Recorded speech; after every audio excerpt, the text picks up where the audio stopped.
అసలు నేనిక్కడ నా మేనల్లుళ్ళనే అల్లుళ్ళు అని పిలవలేకపోతున్నాను.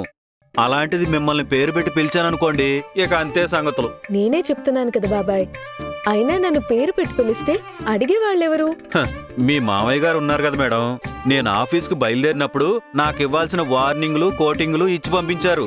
నీకు వార్నింగ్లు కోటింగ్లు ఇచ్చారా? అవును మేడం, నా పేరులో మాత్రమే కోట్ ఉంటుంది. కోట్లు కాదు కదా, కనీసం వేసుకునే కోట్ కూడా ఉండదు. కానీ కోటింగ్లు మాత్రం బ్రహ్మాండంగా ఉంటాయి.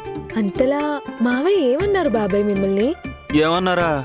ఇంట్లో నుంచి బయలుదేరినప్పుడు మీతో కలిసి వస్తానంటే అలా వెళ్ళకూడదన్నారు. అవునా, అలా అన్నారా? అవును మేడం, ఇంట్లో ఉన్నట్టు ఆఫీసులో ఉండటం కుదరదు. ఆఫీస్ అన్నాక కొన్ని రూల్స్ పాటించాలని చెప్పారు.